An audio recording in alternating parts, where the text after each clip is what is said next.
few slots. We're going to start in about 1 minute. Because I've got about 8 hours of content and 90 minutes to fit it in, so we're not going to waste any time.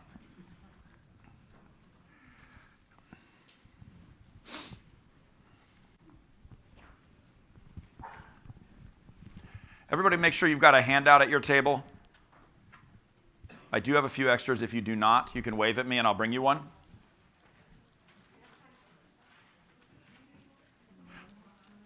Okay. If people come in late, they're going to have to come right up here with you guys because all the seats in the back are full. You are. You seem like a nice enough man. All right, let's get started. Let me do a little bit of logistics with you guys, then we're going to get started. There is an online handout. It is up. I have given you 2 activities from that handout. I printed them out on my own desk jot at home. So please use this knowing you can get a clean copy online later, okay? Don't worry about it. Mark this up because you want to make this your own. You don't want to be like copying over into a notebook. I am not a big PowerPoint pusher. I'm not a huge fan. I'm going to do a little bit of PowerPoint at the beginning. Those PowerPoint slides are not in the handout that's online. If you want them, email me and I'll send them to you, okay? It's no problem. If you're dying to have a PowerPoint slide right now, you may take a picture. That is fine. I have no problem with that. But I will PDF bundle them for you later if you email me and ask. Okay? So everybody should have one of these. Let me do contact with you because I'll forget at the end because we're going to be scrambling. In the top right-hand corner, you have my mailing address in case you want to send me a letter. I celebrate Christmas. My birthday's coming up at the end of May. You may send me a card. That would be fine. Checks are welcome. Underneath that is probably the way you'll actually contact me, which is my email address. Feel free to use that to reach out, to ask a question, talk about further trainings, that kind of thing. I come into schools and districts all the time and do workshops. My website is down below. Yes, there's an online store, but there are also free downloads and things like that that are available on that website. And then my Facebook page is there with the little periods. If you want to click like on my Facebook page, you have to do the periods or it won't come up. If you search for me on Facebook, I will probably come up. We have some mutual friends in the Ohio area. That said, if you friend me, I will accept your friend request on my personal Facebook page, but I put up a lot of political posts on my personal page, none on this. So if you want to be exposed to the truth, then you may friend me, okay? And I don't know, you might figure out my politics during this workshop. It's certainly, my politics will not offend you the way I distribute them in this workshop. My Facebook page might, depending on where you stand. Okay, so, and Ohio is a complicated state. I'm just gonna kind of leave it at that. I'm not sure where you are. Okay. That said, let me tell you a little bit about me. My name is not on this, which is kind of funny, but my name is William Van Cleave. You can see the W Van Cleave and figure out at least the last name. I go by William. Please call me William. When we do the meet and greet, I'll be up there at a little table and you can come interact and what have you. I went to the College of Worcester, an hour and a half from here. I drove through your fine city on the way from Louisville, Kentucky, which is where I'm now again living, but where I was raised. I did not stop in Columbus. I don't think I stopped in it once during college. You're sort of like college, home, you know, you can do a lot of stopping over, but I've been here several times for work and I have a number of college buddies who are here. That's a charge, by the way, for flash pictures. They cost money. So right out of college, I went up to a school for dyslexic students and I worked for 15 years and it's in the middle of New York State on the Connecticut border. I did just about everything there. It's a boarding school. I taught using the Orton-Gillingham approach. I trained teachers in Orton-Gillingham eventually. I taught literature 6th through 12th grade. I taught Algebra 1 for a couple of years. I taught biology for 6 weeks when the biology teacher quit. That's the one thing I won't do again, actually. That was 9th grade human reproduction, 3 sections, and that's not ever going to happen again. I have actually made enough money to quit early if I need to and just kind of live in a shack somewhere to avoid teaching human reproduction. And to 9th graders, it's just not the right age for that at all. So it's like, they need to either be like 11 years old or 20. So it's like, you know, okay. Anyway, so I coached middle school soccer, did dorm duty, et cetera, et cetera. From there, I moved to Greenville, South Carolina, lived there for 12 years. And about a year and a half, almost 2 years ago, I moved back home to Louisville, where my family is, my parents and my brother and his kids. And so it was a drive here, which is fun because I'm doing a lot of Montana work. I'm on a grant in Montana that is similar to your Striving Readers grant. It has some of the same kind of characteristics. And it's far easier for me to get to Ohio than it is to get to Montana, which is actually super hard. So I am aware that you are aware of the cold, and I do remember February winters on Worcester's flat campus, but you got nothing on Montana where it was negative 17, 18 degrees last time I was there. Super interesting, and the wind is up to 60 miles an hour. So it's almost like it's in a science fiction movie, not a real place. So that's me in a nutshell. I talk super fast. If I hit something and you're confused by something, please ask.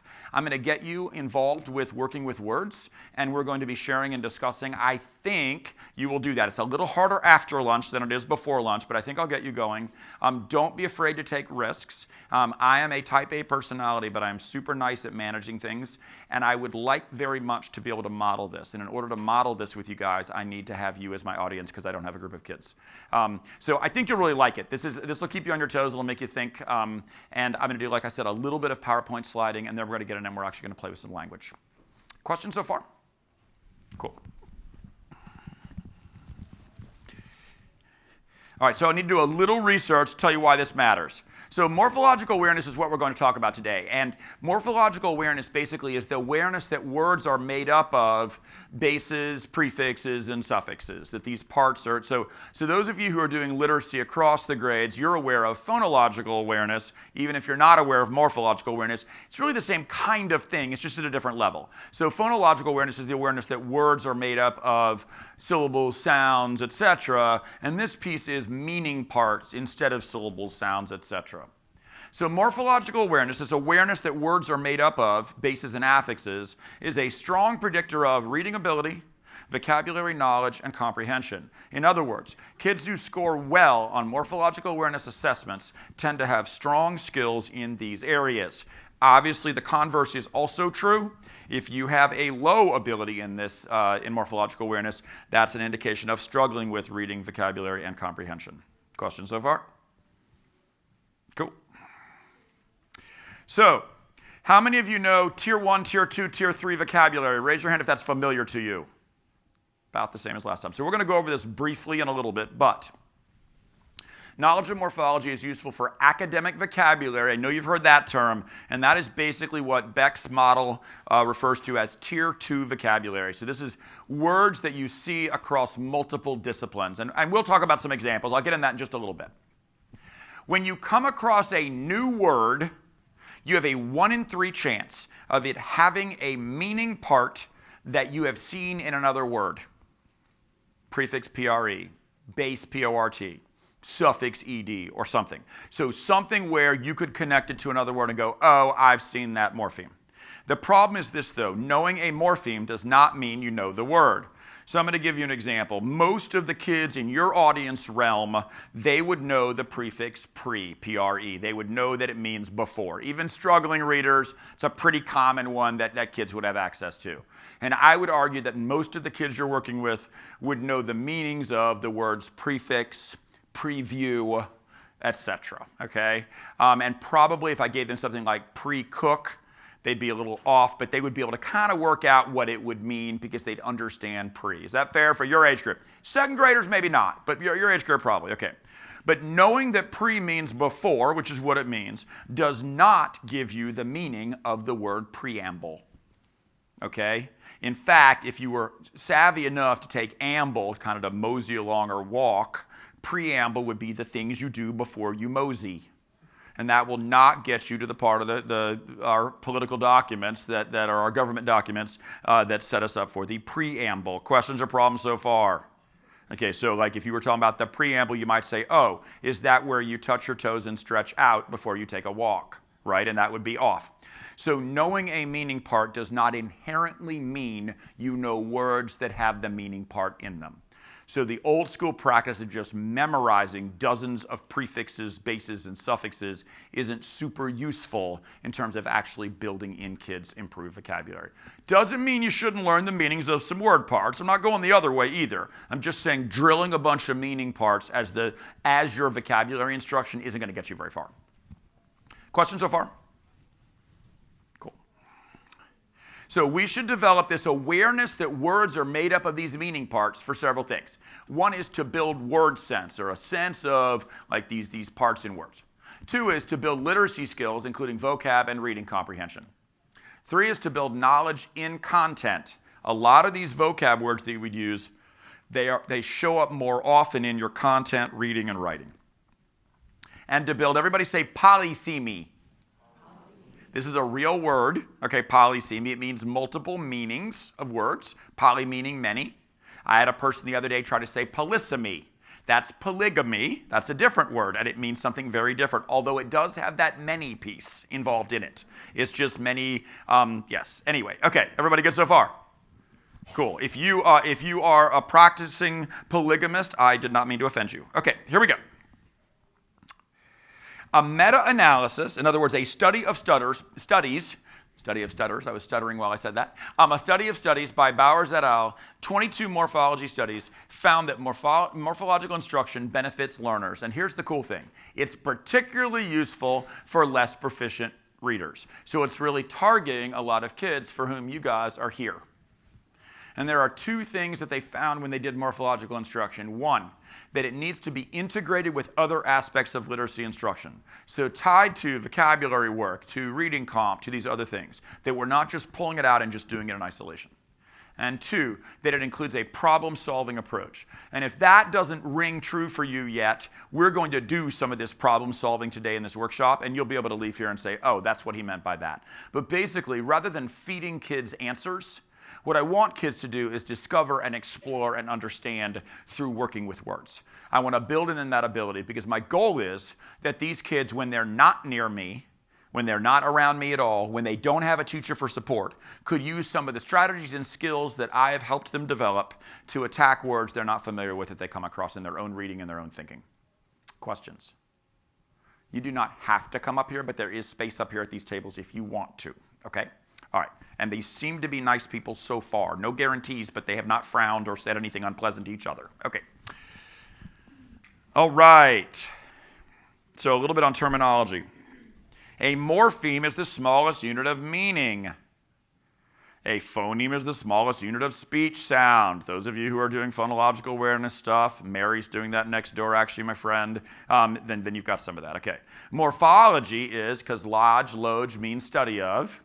Morphology is the study of these morphemes. So biology is the study of life, for example. Morphology is the study of these meaning parts. Morphological awareness, then, is the awareness that these words are comprised of these morphemes or these meaning parts. It's seeing words and saying, I know that this word potentially has some bases and some suffixes and some prefixes. Okay, so we're not going to use the term root today, at least for the next hour and a half. I want to talk to you about what a root is really. We're going to use the term base instead. And if you have a curriculum that talks about roots, it's not the end of the world. It's not going to destroy you or anything, but here's what I want to do. There is a base, P-O-R-T. It is a Latin base. It means to carry. It appears in English words like transport and report. Everybody okay? And it means to carry. All right. That's English. It's up here. If you go underneath the surface of the earth into the soil, you're looking at the roots of a plant, correct? And we're going to reserve the term root to talk about the Latin thing or the Greek thing or the Anglo-Saxon thing from which our English part comes. Does that make sense, everybody? So you don't have to know any Latin parts. Don't get scared and don't leave. But there is a root, portare, and it means, this is going to shock you, to carry. Okay? It comes through the soil. You don't see portare in English. Okay? You see P-O-R-T. That's the English part. It's above the soil, and we're going to call that the base. Okay? And then it branches off, and you've got transport and report and all these different words. Kids really click with this, and it shows them the difference between a root kind of under what we're talking about and the actual the root itself versus these bases or these pieces that appear in English words. Okay? All right, not the end of the world if you're teaching kids roots right now. You have not destroyed children's lives. I just kind of want to tease apart the difference between this and these things up here in our language. Okay. All right, so there are two kinds of bases. How many of you work with teenagers or live with teenagers? Those of you who live with teenagers, I'm sorry. And those of you who work with teenagers, that's usually relatively exciting. You need to be careful with these terms. You need to explain to them what they mean. Because one of the terms we're talking about is freebase.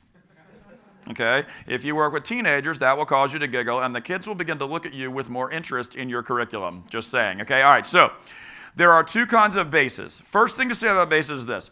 Every single word has a base. Sometimes more than one, but you've got to have a base to be a word. So sometimes I see kids and they have a longer word and they start scraping off prefixes and suffixes. They get to the middle and there's nothing left.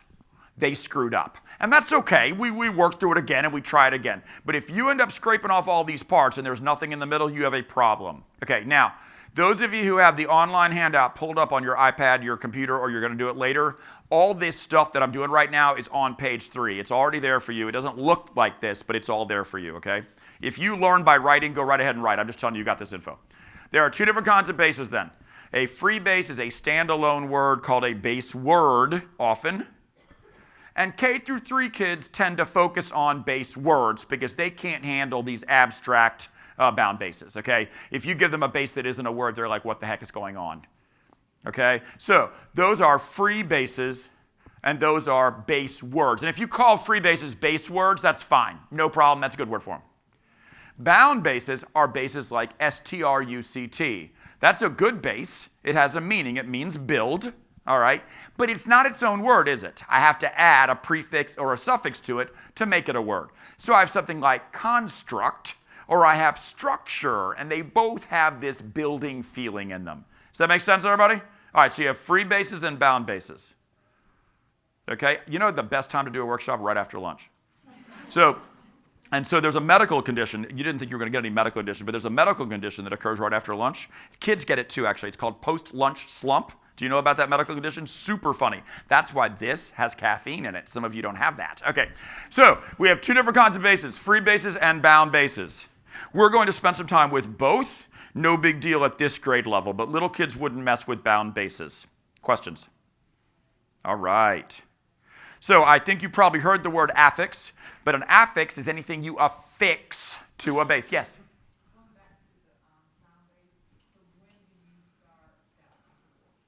For bound bases, you can do bound bases with an at grade level kid as young as 3rd grade, to be honest with you. You can do it pretty young. K1 kids, you've got so many free bases that you can use, you don't really need to go there yet. Okay? Good question. Other questions? Everybody okay? All right. So affixes are anything you can affix to a base. Words can have as many as 3 prefixes and 4 suffixes, believe it or not. Super exciting. Remember, though, every word has to have a what in it?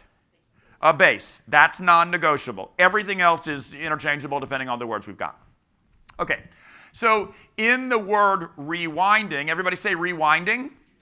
We have 2 affixes. We have re and we have ing. They're both affixed to the word wind. Everybody okay? Cool, here we go. There are 2 kinds of affix. You already knew this. There are prefixes, those are the ones that are affixed before the base, and there are suffixes, those are the ones that are affixed after the base. So re is a prefix, ing is a suffix. Now, I am not looking for kids to memorize all these terms.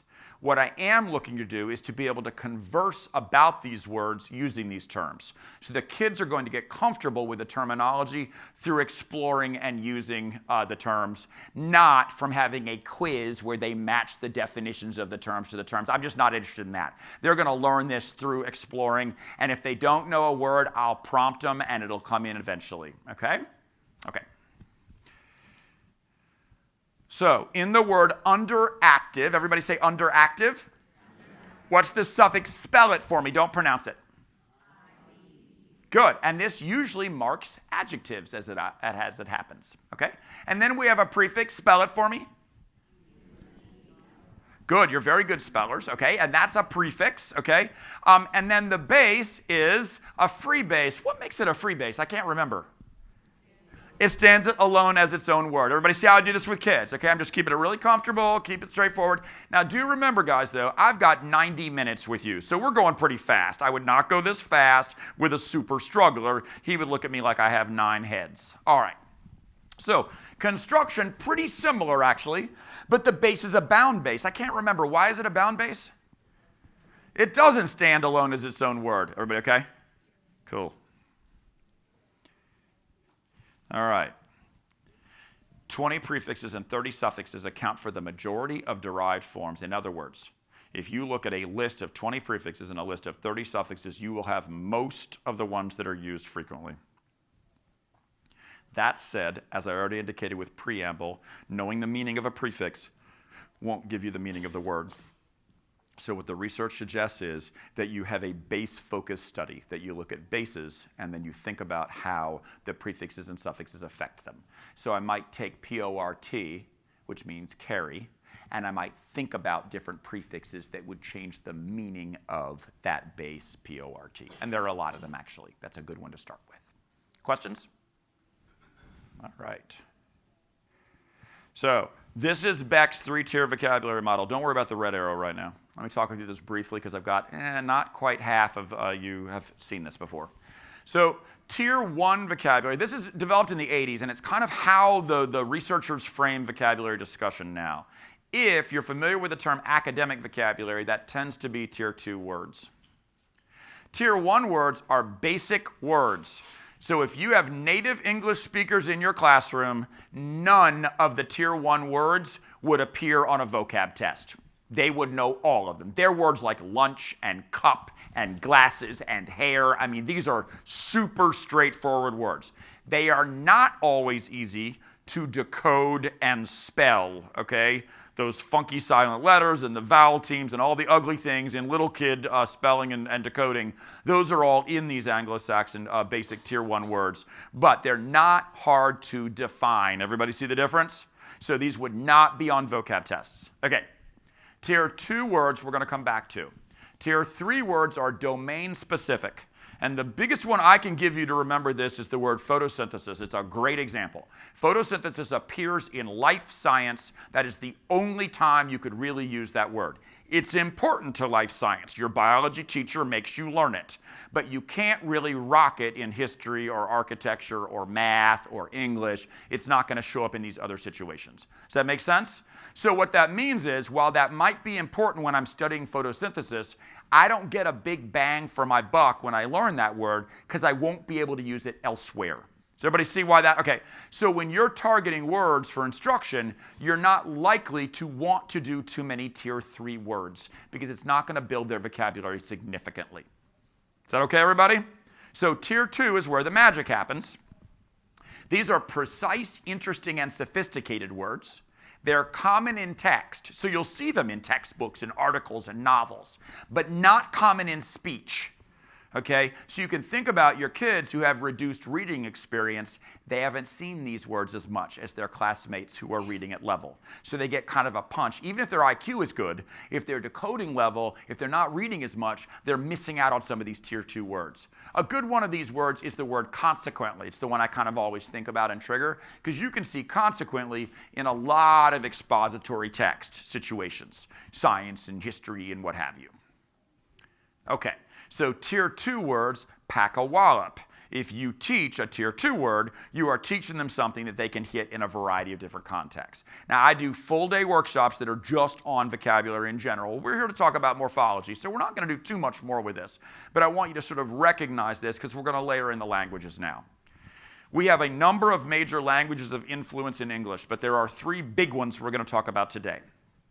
Tier 1 words, these simple, easy words to define, tend to be from Anglo-Saxon.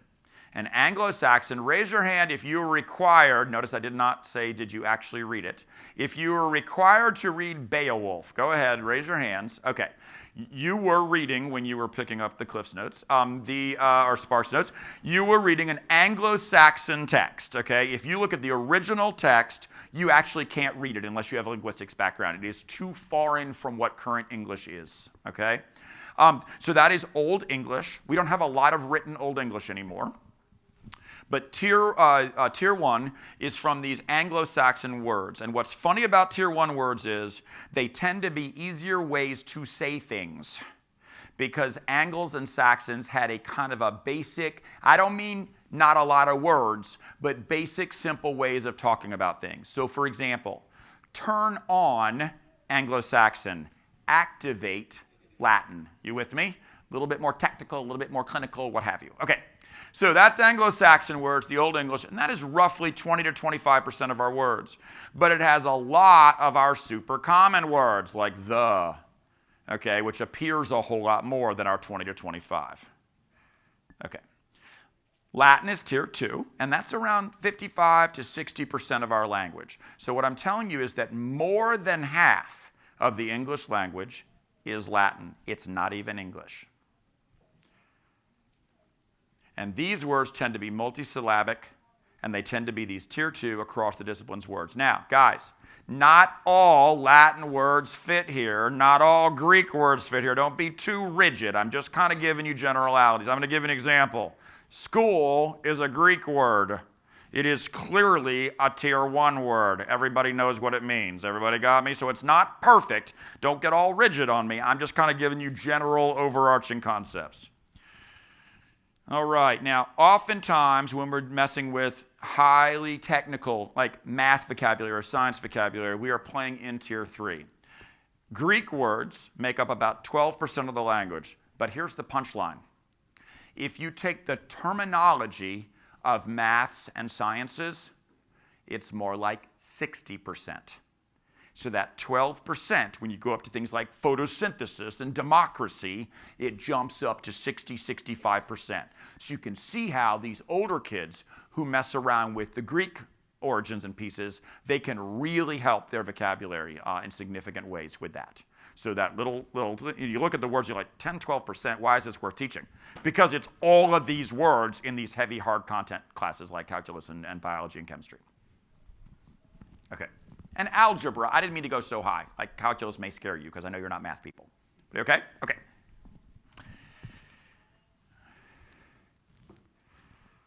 Okay, we're going to come back to that. So we're going to play with some words now. Get one of those sheets in your hand. And I've got a couple of rules for you. Rule number 1, do not go ahead of me. Don't, because you're going to mess yourselves up and I don't want you to have that failure. Rule number 2, if you do go ahead of me and I catch you, I will call you out and make fun of you on the microphone. And that's going to be awful because this session's being recorded, okay? So it's going to be recorded. Everybody's going to know. All right. I'm going to ask you to work with a buddy. And I'm going to suggest to you that if you can make it happen, pairs is better than threes. So for example, you're not math people, I know. There are 5 people here. You can see how one would not be in a pair. But there are also 5 people here. So perhaps these 2 people could work together. I'm being cute, but here's the deal. 3 really doesn't work as well. 3, one person takes over and the other people don't, like they try to get their phones out of their pockets, or 2 people take over and one's left out. And I'm much more interested in your interaction and your discussion than I am in the answers. Does that make sense? Problem-solving approach, remember? You're going to problem-solve better if you have someone to work with when you're problem-solving. I will not police if you work in a group of 3. I'm just saying pairs will be more successful for you. I'm also going to tell you this. When a presenter stands up in front of the group and says, elbow partners, I am not a happy person either. Some of you are like, you know, I just came here to mind my own business and then I'm going to go have cocktails out in Columbus. I got that. You're going to get more out of this if you talk with somebody about it. So I'm not going to police that either. I'm just saying you will have a better experience. So try to work with a partner and be friendly with that. Okay, so what I'm going to do is this. I'm going to do 2 for you. If you saw Anita this morning, I had dinner with her last night. She talked to you about I do, we do, you do, right? Okay, I'm going to throw you onto the bus and release to you do more quickly today because you're teachers. But I would do more examples with the kids if I were with a bunch of kids doing this for the first time. So my first word is the word cook, and my instructions say to underline base words. So I'm going to go ahead and underline this. And I'm going to tell you that for the most part, the words on this list are Anglo-Saxon. Okay, they are from the Old English. And you're going to see that these words are relatively easy to understand. Is that fair? I haven't given you some super complicated words. We'll do that later. Okay, and then I'm going to look at number 2, cooking, and I'm going to underline the base cook, and I'm going to box the suffix ing. Everybody with me? Good. Now what I'm going to ask you to do is do the first column only, but listen, they're not all as easy as the 2 I just did. There are some that are going to cause you to discuss, and that's good. Happy for you to discuss, okay? Just column 1, please. Good luck, and may the force be with you.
All right. Let's come back together. Okay, so by now you know that I am not only type A, but I'm a little sarcastic. But I can tell you this, when I do this with kids, this thing and other things like I do syntax workshops, I am very careful not to bring my sarcasm into this because I want the kids to continue to take chances and try and guess and think. You with me? So that's also how I'm going to treat you, by the way. Don't want you to be nervous. But it's very important if the kids start not contributing, you've lost something really cool because what I want is for the kids to use this problem-solving technique. If they won't share and interact and participate, you're into feeding them information, and that's not going to get you what you want, okay? So be careful with that. In my experience, kids usually don't go after each other about this. They'll go after each other about what they're wearing or who they're dating or something, but not this. But if they do, I would actually, this is going to sound vicious, I would cut them off at the knees. Okay, you don't want that. You want kids to feel comfortable sharing and interacting. Okay, obviously when you pair up, you're increasing opportunities to respond with content, and then you can share out and discuss. And you can even have, we're going to go straight to talking with me, but you can even have like the groups at tables sharing with each other before you went to that next step. Okay, questions? Remember that I would have done some more examples with you before I released you if I were doing this with students, okay? One indication, by the way, that your gradual release was too sudden is if you release and 17 hands go up. You know, you've done something wrong then, and that's okay. Then you're going to pull it back in and say, you know what, let's do some more together. We're not quite ready to go solo yet, and that's fine. Just be ready to do that. If you've got one or two kids, probably you've got somebody confused or somebody who wasn't paying attention. You can go work with those kids. That's fine. But if a whole lot of hands go up, something's wrong. And so you want to pull it back in and be more careful with your guidance and your release.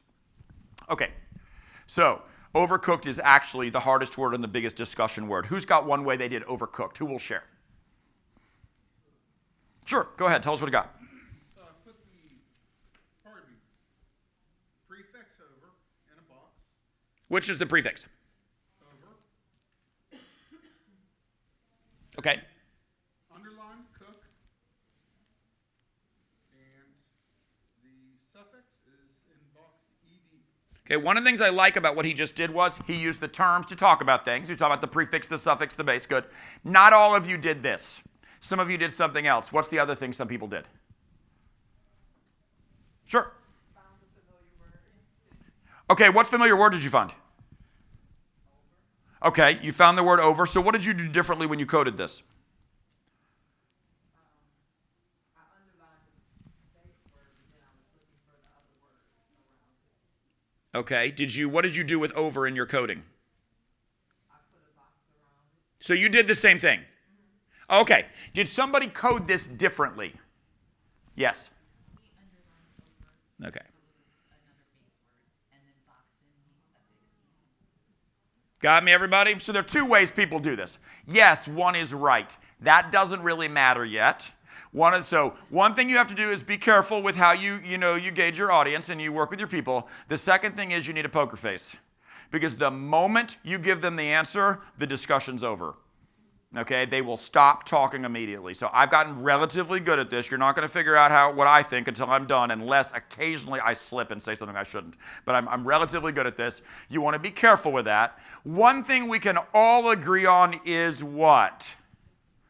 The suffix is ed, right? So we can say suffix ed, we know that, we're confident in that, that's good. And we kind of check it off the list. We don't have to talk about it anymore because that's kind of the boring part of this word, if you will. Okay. So I need some people to talk to me about why you think it's one of these. Talk me through this. Go ahead. I would say that you can only you start with one base. You can add multiple prefixes or suffixes, but you have to start with one. So you're arguing basically that words have one base. So everything else has to be other. Is that right? Okay, fair enough. That's where she's coming from. Yes. What about compound words? Oh, what about compound words? So what is a compound word? Two bases. Okay, what about your definition? That sounded a little bit antagonistic, I'm just going to tell you. Fine, that's okay. Okay, so we have two bases or two core meaning parts in a compound word. Fair enough. Other people who want to defend one of these positions? Because there's a lot more to be said. Yes? I was actually thinking that was perhaps two bases, but then I was trying to think of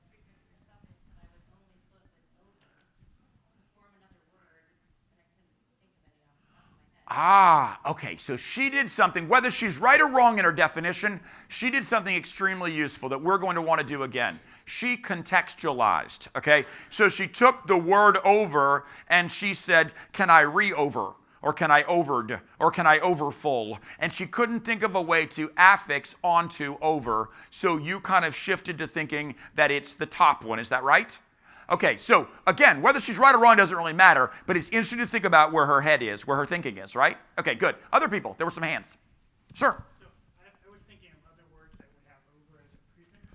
That's the other way to contextualize. He's thinking of some other over words. What'd you come up with? Well, so I can't remember all of them, but the one I came up with was overwhelmed. Overwhelmed. Are you all a little overwhelmed? It's 2 o'clock. Good, okay. And then I didn't, so if it's a compound word, like I don't know when I would use whelmed, Like in underwhelmed.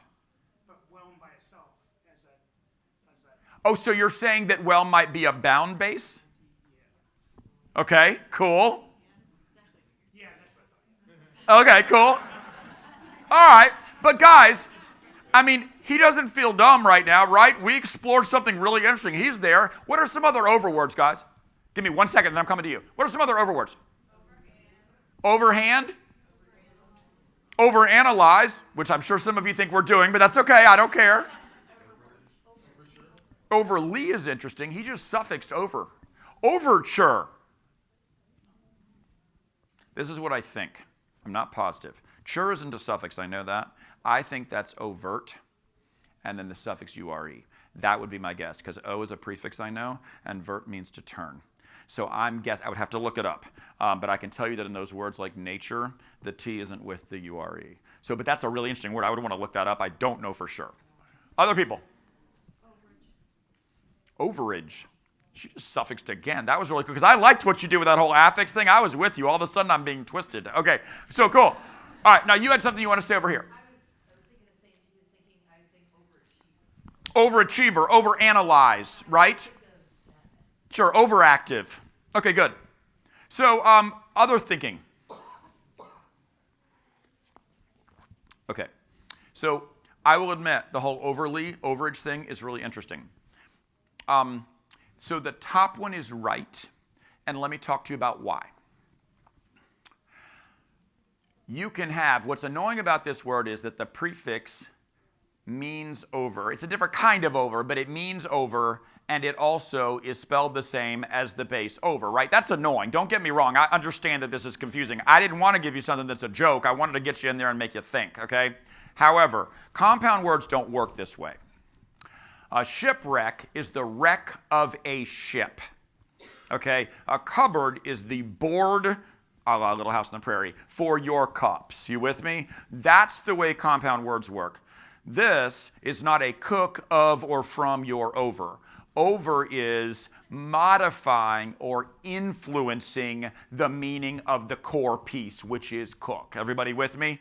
So I love the discussion and the thinking, but over shifts the cooking. It's not this new thing. Does that make sense? Okay, so totally fine. That teaches us something as we're going forward. And I would argue that, you know the word insane. I don't think you would mark in as a compound word piece, but it is a word. Everybody with me? So I think you're going to see that. So no big deal at all. I think the discussion's interesting. Now, guys, you don't talk about it. We're about to buzz through a bunch of these after this. You don't obviously go through all of this with every single word. I want to teach them, though, problem solving. That's more interesting than what does something mean. Okay, to think, because we're talking about the relationships between word parts now. We're talking about how words function. We're doing a lot of really cool, good language things. Okay, questions or problems? Anyone emotionally distraught about being wrong? Is that okay? All right, cool. So somebody take heat. This is not a hard one. I'm not going to trick you. Underline is the base. Thank you very much. Okay, somebody try heating. Yes? Yes? Good. Now, I had a teacher this morning. She didn't think this, but she said her kids might. Thought this was extremely useful to think about. They might look at eat and do this. You with me? Okay? And I could see some kind of concrete thinking kids going there with us. All right? That's wrong. Don't do that. But What I'd like to know is this, guys. If they box the H in heating, what might you say? There are two things I might say to a kid. Help me. Sir. Okay, so that's one way to go. So if you have the base eat, you have to believe that the H is a prefix, okay? That would actually knock a bunch of the kids out of thinking that. That would be enough. They would be like, oh, that couldn't be a prefix, that's weird, all right? If they're still there, I would want to know some other H prefix words. They'll probably start to list words that begin with H, period, okay? That's going to be problematic, and we'll talk about that, okay? And at some point, you may just need to say, hey, you know what? Turns out H isn't a prefix. Prefixes tend to have, they don't all, but they tend to have a vowel in them. This isn't functioning like that. This isn't quite where you want to be. Not a big deal. That's one way to go. What's another way to go? Yes? The way that you explained overcooked, using the same explanation that over is changing the form of cooking. Yes. And that H is not changing the form That's of right. cooking. Heat and eat don't have any morphological relationship. They rhyme. Dr. Seuss would like them, okay? But this is not about meaning. Heat and eat don't have anything to do with each other meaning-wise. Everybody okay with that? Cool. Heater, who's got it? Underline heat, box in ER. Good. And what is ER, everybody? What part is that? It's a suffix. Good. And what about preheat?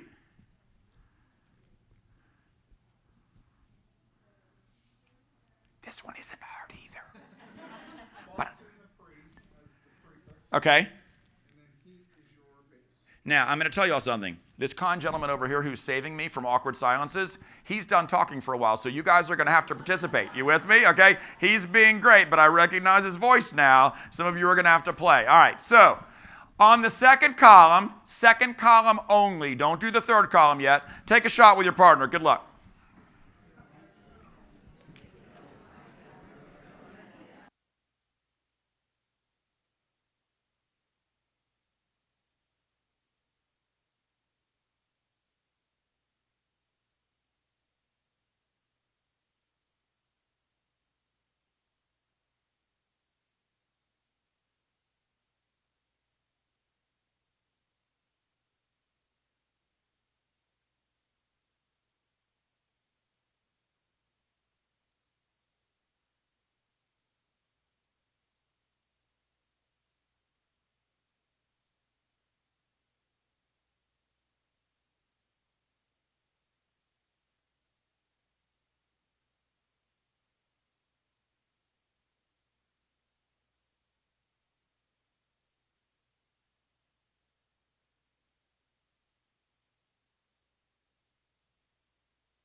All right.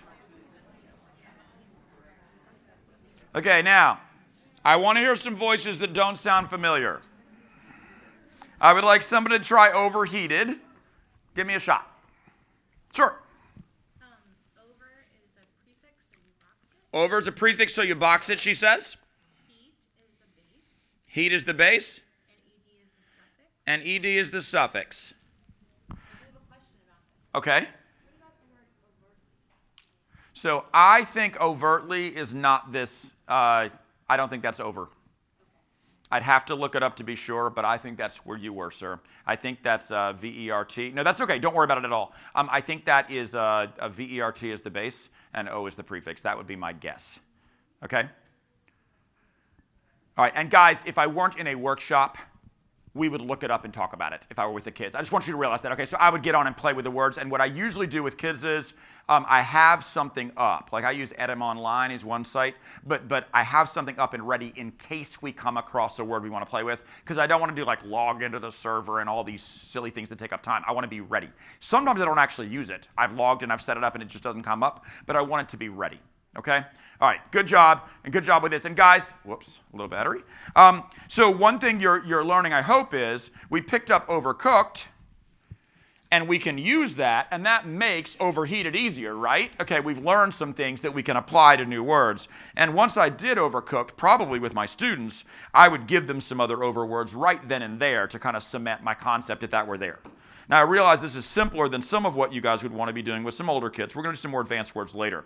All right, somebody try, this caused a whole lot of discussion. Somebody try sunset. No, yeah, okay, yes, in the back.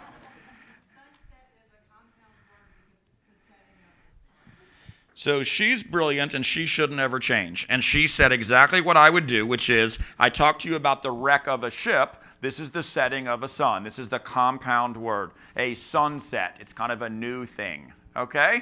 So you're doing great. That's awesome. This is a compound word. So I would underline sun and I would underline set. Somebody take like. Listen to her, and she also got to throw in the word base word. I liked that. So she's taking kind of a simpler word, but she gets to rock her fancy vocabulary. Okay, so who will try likely? Sure. Yes? Good. Okay, I'm going to do the next one because I'm going to show you what I do.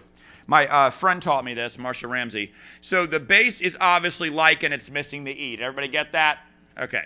And my suffix is ing, or ing is a better way to say that. And what I'm going to do, there's a rule, you don't have to learn it at your grade level, you may not want to, but some of your kids might use it. There's a rule called the silent E spelling rule. And the silent E spelling rule says, drop the E before a vowel suffix. And it's pretty consistent, actually. It'll work most of the time.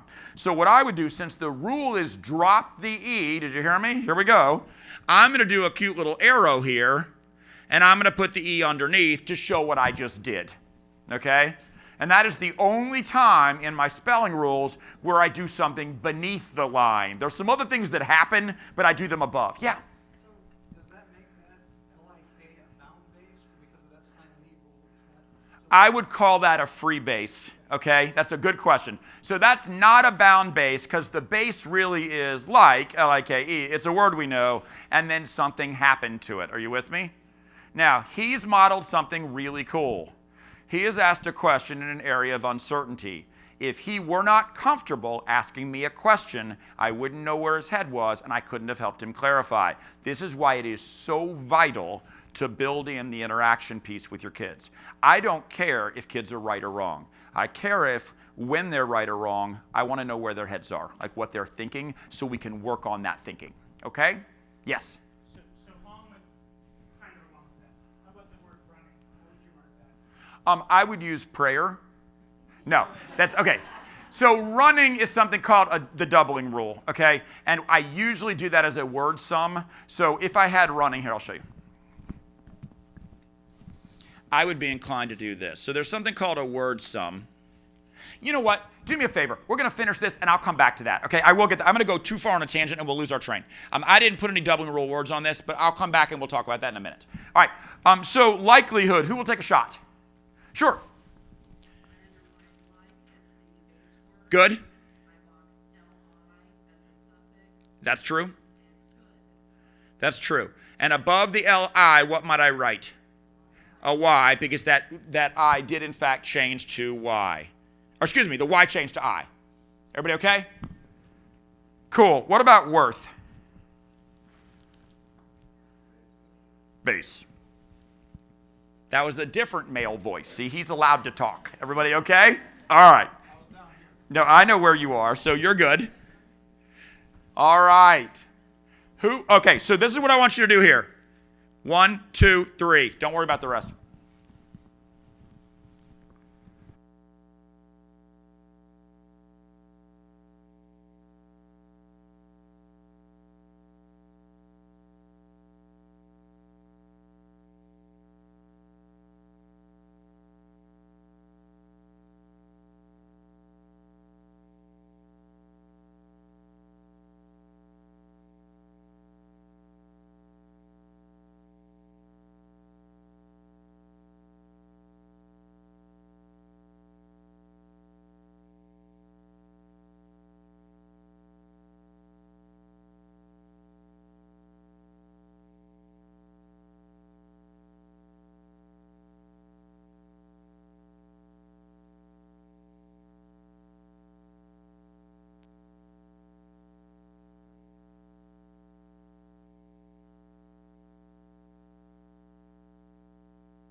All right.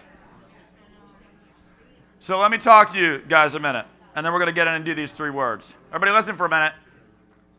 So we've been working together a little less than an hour, and don't take this as a manipulative thing, but I have you right where I want you. You guys are investigating and exploring and talking about words. You with me?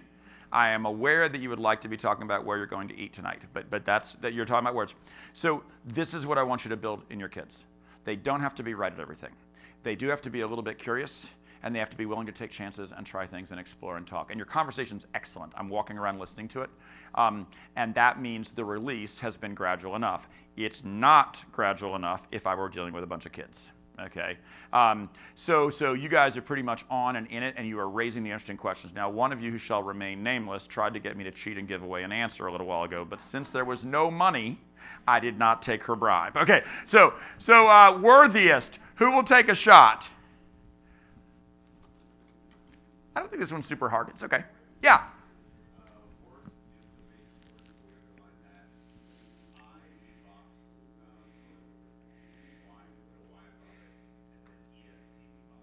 Good. I'm going to tell you something interesting. Over, at least I think it is. Over on the left-hand column at the bottom, you'll see the word worth. So I'm undiagnosed, unmedicated ADHD, in case you hadn't figured that out. If you didn't, I'm very sorry. Don't have any other learning struggles, really. And I think ADD brings me some help when I do workshops. But I get bored of these words. I do them with a bunch of audiences, and I'm like, you know what? It's time to shake these up. I'm going to dump some, put in some new ones. Used to be I did not have the word worth on the list. And a lot of teachers would underline worthy. they didn't see the suffix y because I didn't frame it with worth before. You with me? So that's the kind of skill I want to teach kids. If I teach kids that y is a pretty common suffix and we look at some y words like sleepy, then they're attuned to it and they wouldn't make that mistake. Do you see what I'm saying? So it kind of proves the point of introducing and exposing some of the language. All right, let's take a look at these words. These two words. These are going to cause some discussion, I think. Understandable is usually like a debate as big as overcooked. Who will share with me their understanding of understandable? Pun intended. Yes, in the back.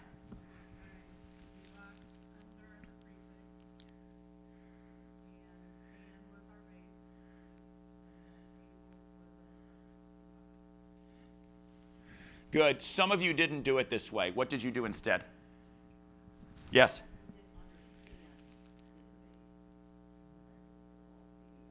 Forgive my handwriting. I'm in a very unusual posture for writing. Okay. Okay, so some people at least. Raise your hand if you did this. Oh, that's a smaller number than usually. Usually this is about a third of the people. Okay, that's fine. So, and then the rest of you did this. Is there anything somebody else did? Like there's a third thing? Okay. That's good, because then they get really weird. So I will tell you this. I have had kids and occasionally teachers who see the prefix un, un, and I'm going to tell you that usually happens in little kid teachers because they're used to teaching that prefix. That's a very common good prefix to teach, by the way. But if you do prefix un, what's your problem? Der.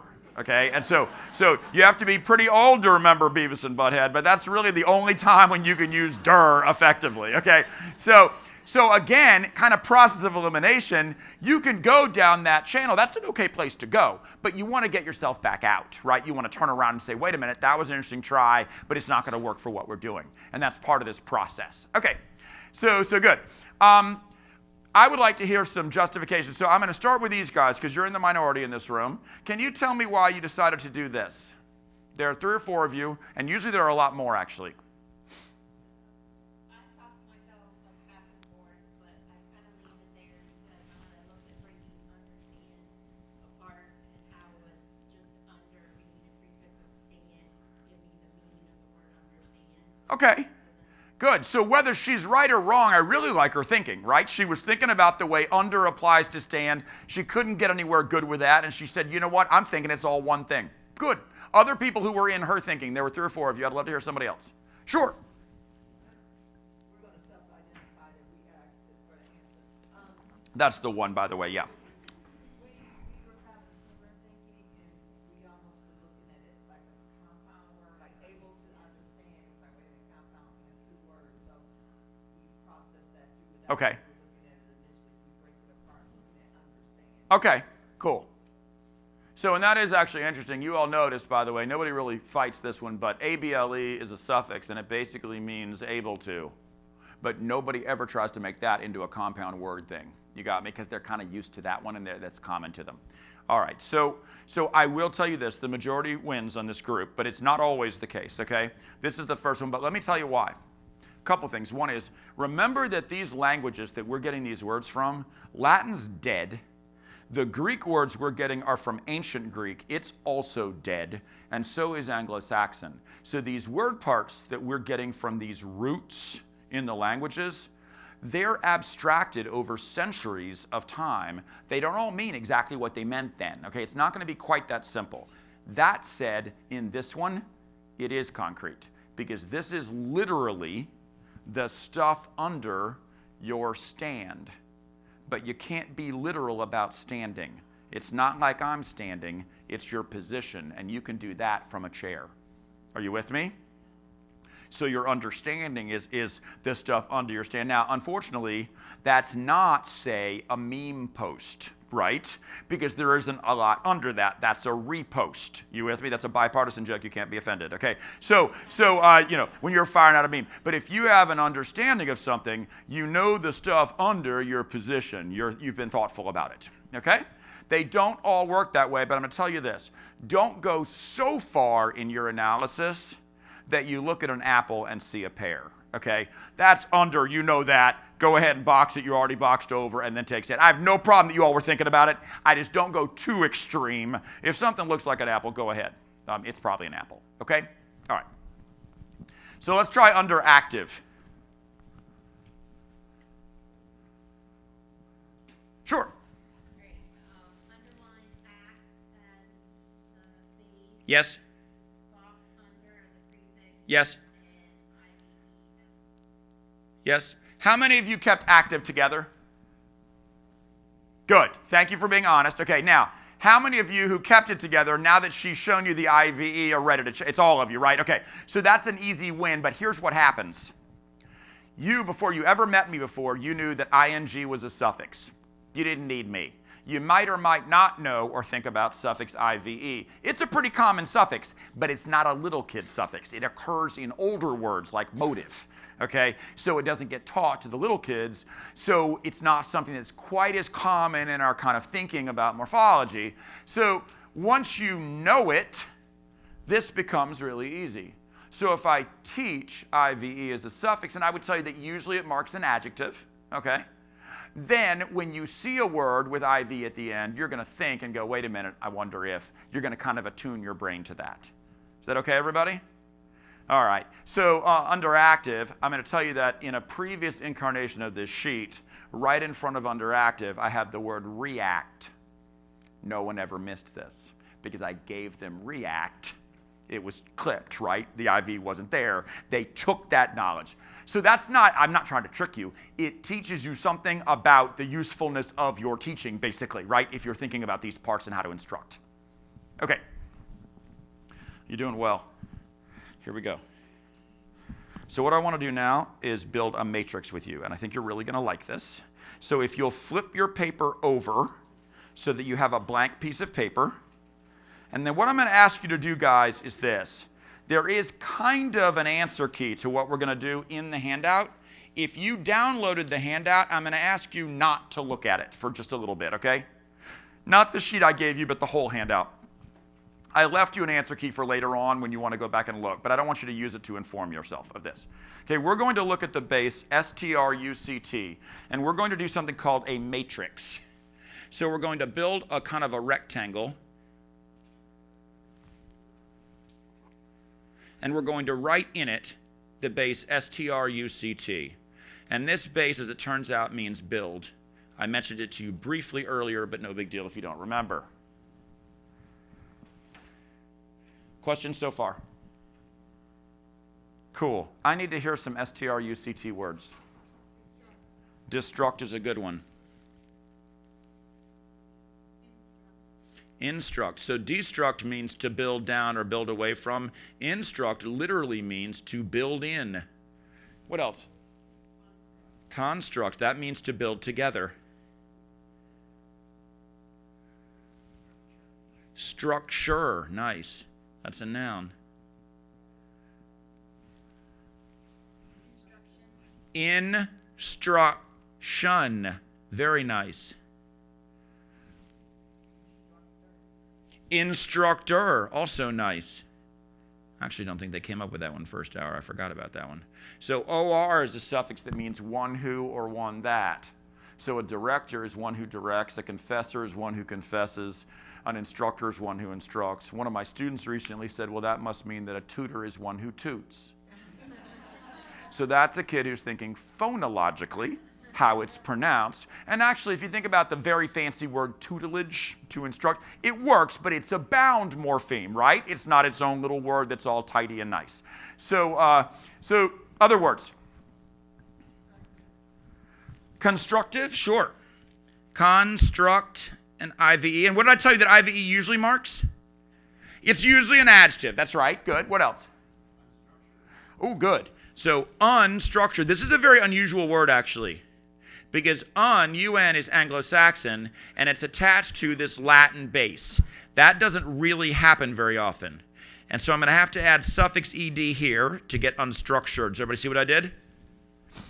And notice I did double the E. I'm not really doubling it. That's not what I would call it. Because this E would drop before a vowel suffix. We're not going to spend too much time on the spelling rules, but I would keep that intact so you can sort of see the parts and how they work. What else? Indestructible. Super exciting. Okay.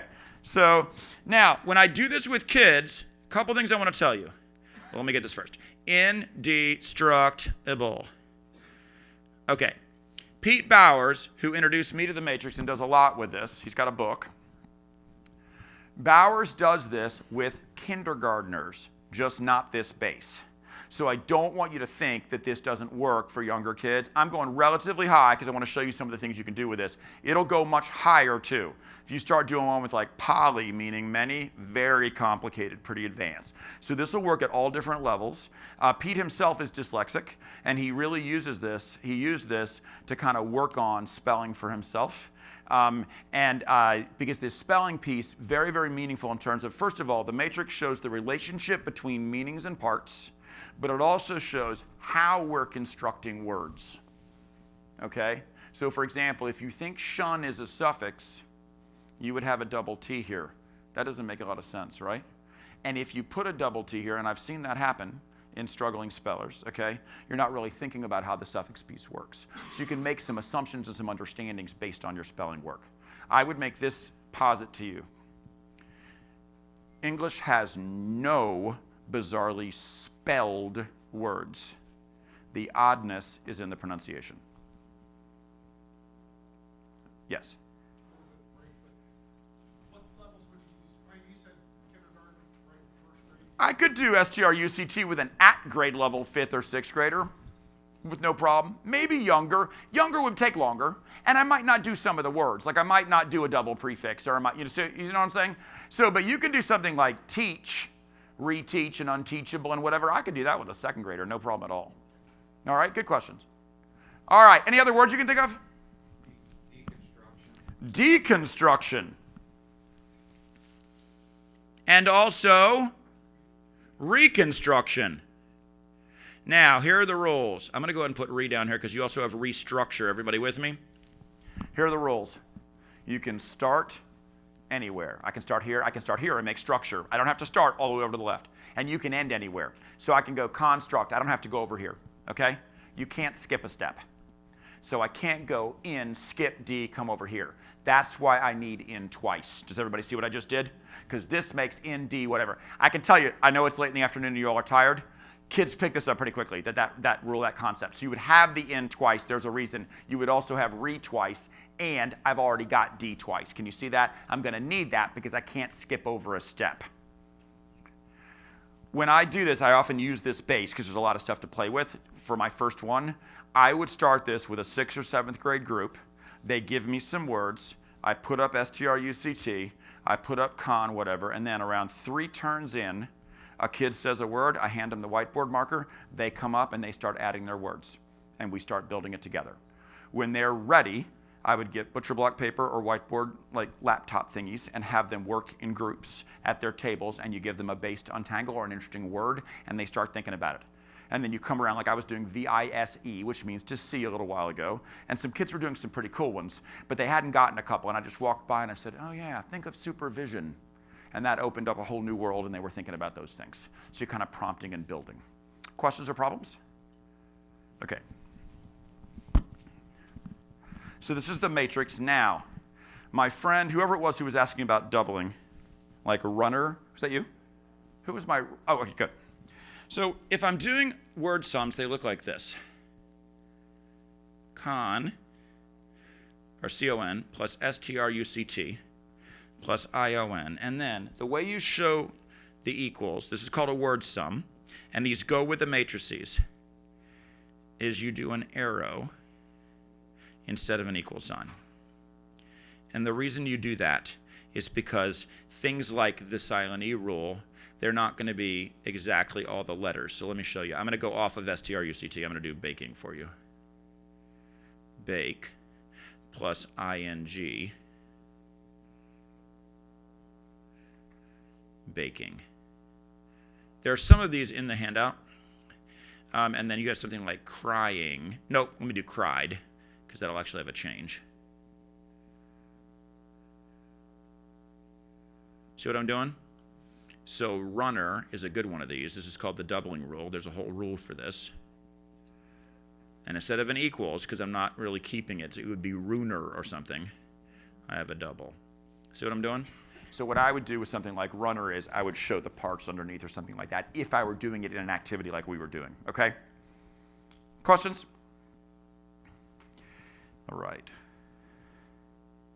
So I want to walk you through briefly a lesson. If you have the handout, then you can turn to page, the one from online. You can turn to page, that's not it.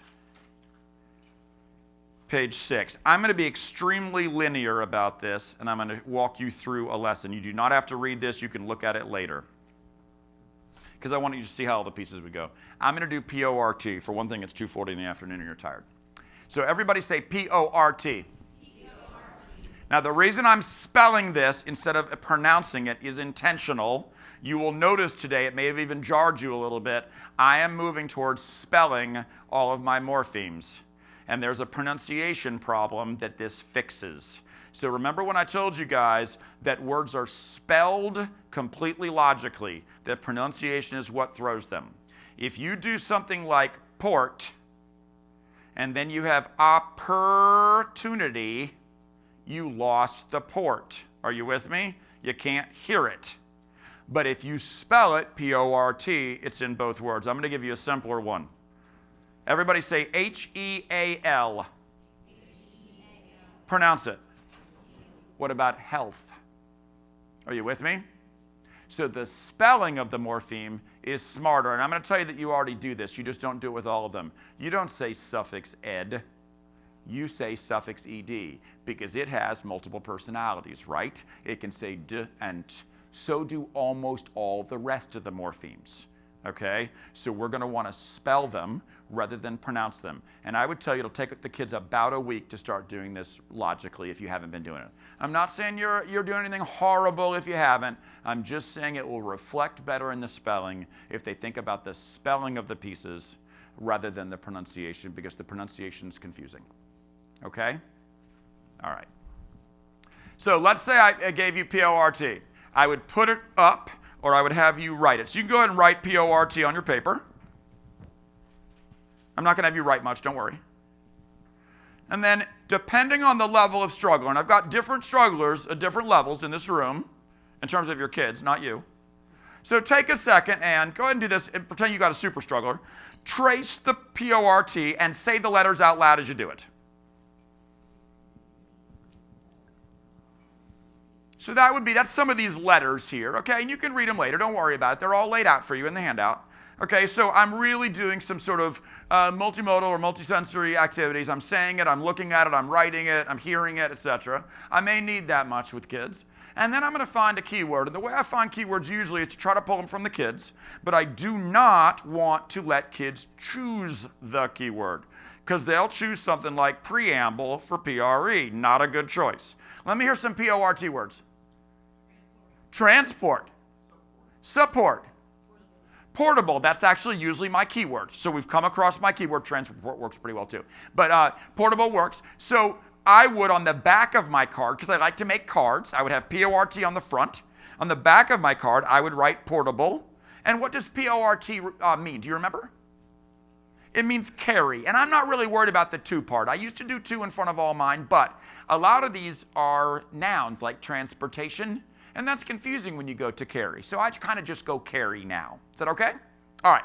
So I've got my keyword, and I would hold up P-O-R-T, and you would go P-O-R-T, portable, to carry. And I'd be happy with you. Or excuse me, carry, not to carry. Okay, let me hear some other P-O-R-T words. And guys, I'm right here now on my little list. Number 2. Who's got some other P-O-R-T words? Import, portion, export, airport, portable, Newport, supportive,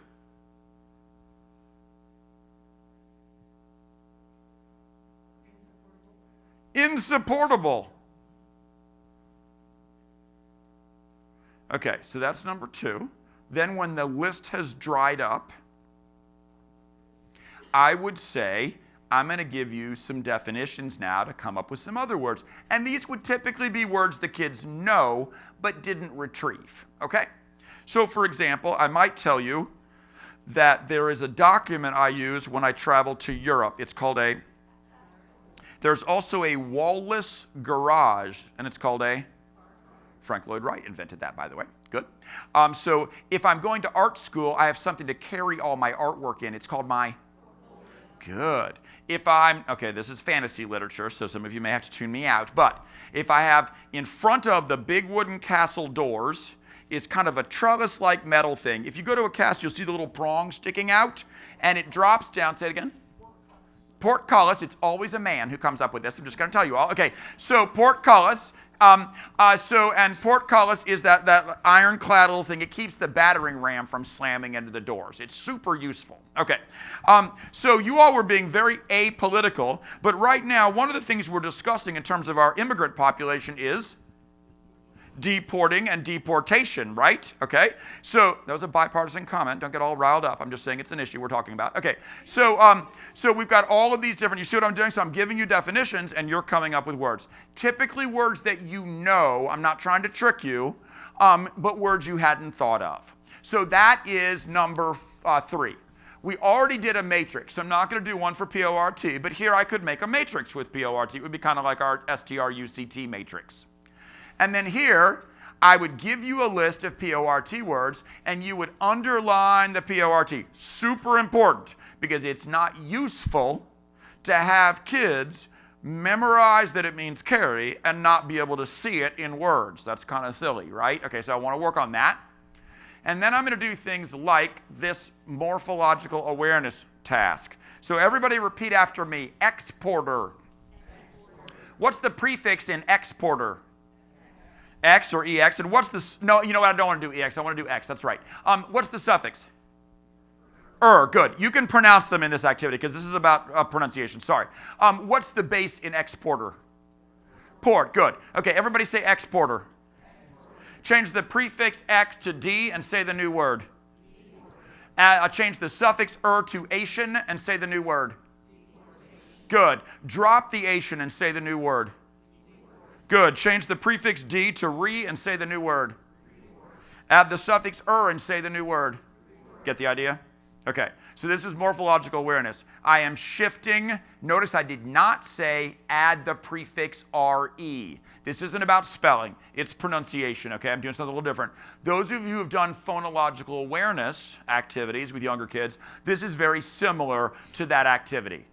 If you lost this, a couple of you, your eyes rolled to the back of your head when we were doing this. It was super funny. A couple of you were over here, actually. So when that happens, one way to link this up for struggling kids is to allow them to use tokens to manipulate the parts. These tokens would be just like those of you who've done phonological awareness where you change the k to b or something. They don't have letters on them. They're just tokens, okay? And they see that shifting part. It's a little bit of a visual link for them to see what they're doing, okay? So that's morphological awareness. And then I would have kids read words, phrases, and sentences with those words in them. And then I'm going to do some dictation. And then I'm a big syntax nut. I'm not presenting syntax at this workshop, but I come into schools all the time and work with syntax. I like to give kids a list of some PORT words and get them to use one or more in sentences, okay, so they can actually apply their understanding. And then number 10 is a cumulative activity. Number 10 asks kids to look at an article or a textbook passage and highlight every single part they've studied so far. Okay? All right, now, I want to go back up here. And one thing here it said that I skipped over because I wanted to talk about at the end was 1G. And 1G says, using a Post-it, add the morpheme to the morpheme wall or chart. Okay, so let me get a little bit of assessment of who you guys are. How many of you are working with kids 1-to-1 or 1-to-3, like in that realm, small group instruction? Okay, how many of you are working in full classes? How many of you are working in small group, like, I don't know, 3 to 7 or 8? How many of you are administrators? Literacy coaches of some kind? How many of you are SPED instructors? ELL instructors? How many of you are in the wrong workshop? Okay, so I'm missing a couple of you. I'm not sure who you are, so I'm hoping that you're not feeling alienated. So we've got two models in here, two very distinct groups. Some of you are going to be either supporting teachers in small group or your small group yourself. And some of you are doing whole classroom. More actually, in the morning there were not very many whole classroom. I think there were 3 in the whole room. So there are 2 ways to do this, but I would make a morpheme wall, okay? In a classroom, it would be like green tag here, whatever's on sale, black, white, or gray here, and then red here for suffixes. Green meaning go, suffixes meaning stop. And use Post-its and build morphemes as you go. Here's the trick. What I don't want you to do is walk in with the pre-made list of all of the morphemes you're going to teach this year to slap up on the wall. That's bad. Start with a blank one and then build as you explore words. Does that make sense? Even if you're in a curriculum, or if you're pulling words from a novel or textbook, whatever you're doing, that you would build that. If you're working small group, that doesn't work. And what I would recommend is get a manila folder and use the little Post-its divided into 3s, okay? And you can have like a first period one, a second period one, whatever. Because you don't want to have one master for all your kids, because second period will have done more than third period or whatever. You want them to discover them. And second period doesn't need to know that third period has 12 more than second period, okay? That's not healthy. And they'll never heal, okay? So you want to really get them to like have their own little building project. Does that make sense? And that's not, I mean, Post-its aren't super cheap, but they're not going to break your bank. They'll be all right. So that's what I would do with that. And one of the neat things about the Post-its is if you make a mistake, a couple weeks ago, one of my kids decided that fully was a suffix. It's not, it's two.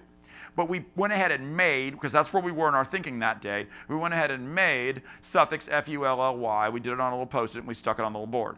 And I knew that I needed to ask him a question to get him out of that at some point in the future. But for right now, it doesn't really matter.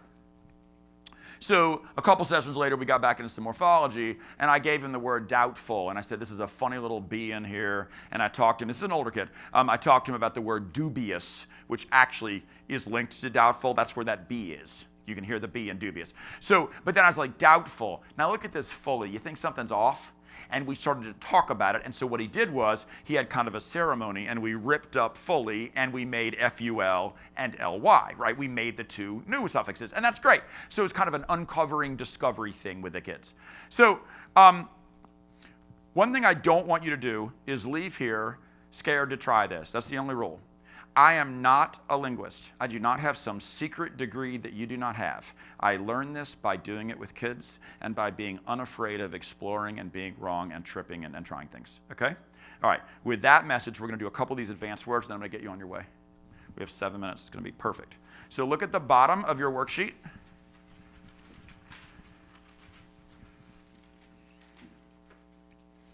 And we're going to do a few Latin-based words that are on the left. So somebody, and guys, don't worry, I'm going to guide you through these. Somebody take a shot at confide. You're probably going to be right. This is not the hardest one on this list. Good, the base is F-I-D-E. And box C-O-N. What does con mean? Have you all heard me say this one? It means with or together, sure. And fide means faith or trust. So how do you want your spouse to act? With fidelity. Now you guys, some of you didn't register that, and I'm a little concerned. No, so here's probably why you didn't. You were thinking fide, and it went fid. Are you with me? That's another one of those spelling things. So and if you're watching some movie and you're like, infidel, okay, that is somebody who is not a member of the faithful. The dog named Fido is a faithful, loyal companion, okay? All right, good. So this confide basically means to trust together. I know you won't spell what I'm sharing with you, okay? All right, who will try eruption? This is not hard.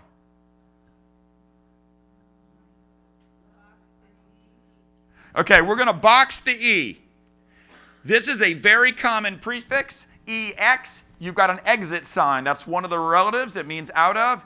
Erupt, elongate, emit, evaporate. There are a bunch of these, actually. Good. And what's my base? R-U-P-T. Rupt, what's it mean? It means to break. So erupt means break out. Okay? And I've got a suffix I-O-N. Disrupt means to break apart, and you can imagine that happens in your classroom sometimes, right? Corrupt means to break together. Super scary. All right. Counterproposal.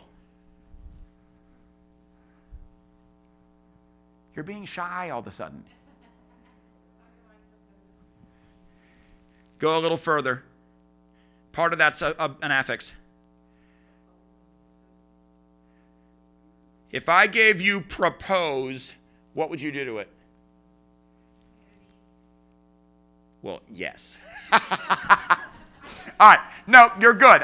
That's like I asked a question. I didn't word it well. There are two morphemes in propose. What are they?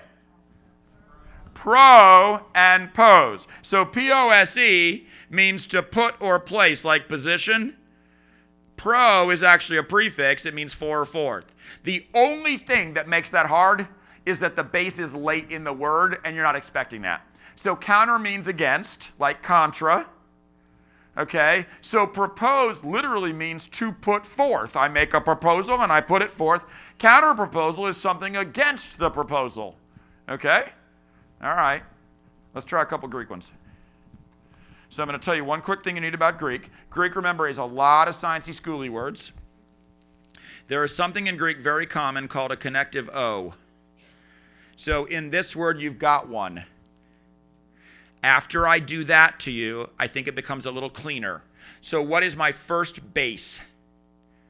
Psych. And it means? Guess. Yes, mind. That's right. And Greek words, they tend to be pretty concrete. They're fancy words, but they tend to be pretty concrete. So psychometrics, what do you think my other parts are? There's another base. It's just M-E-T-R. And I'm going to show you this. This is a very common Greek suffix, but you haven't learned it yet. No big deal. I see. Remember, I've only got 90 minutes with you. And then suffix S, okay? That's going to make the next one super easy. Do I have a connective here? I do. What's my first base? What's my second base? Good. What's my suffix? What does graph mean? Write or draw. What's photo mean? Light. Photograph is writing in light. So I'm going to tell you something super funny. Oh, we didn't do the last one over here. This means birth or origin. So photogenic, see what I just did? I took the gen and the photo.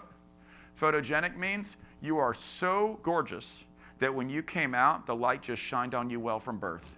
That is how awesome you are. Okay, so I'm going to show you two things that we're going to get out of here. We got 2 minutes.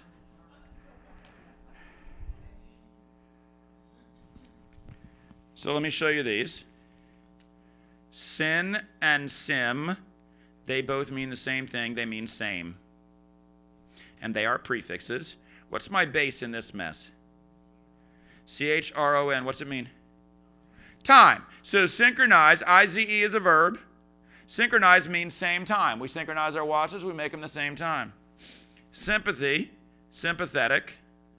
Path means feeling or suffering, and I can tell your kids probably know this because in ELA, in middle and high school, they learn about pathos, logos, and ethos.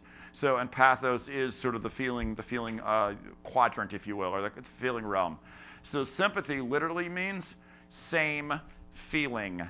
Empathy means I'm in your feelings. So if you've lost a dog, the only way for me to empathize would be if I also lost a dog. What's apathy? Lack of feeling. I don't care. That's right. And what is a psychopath?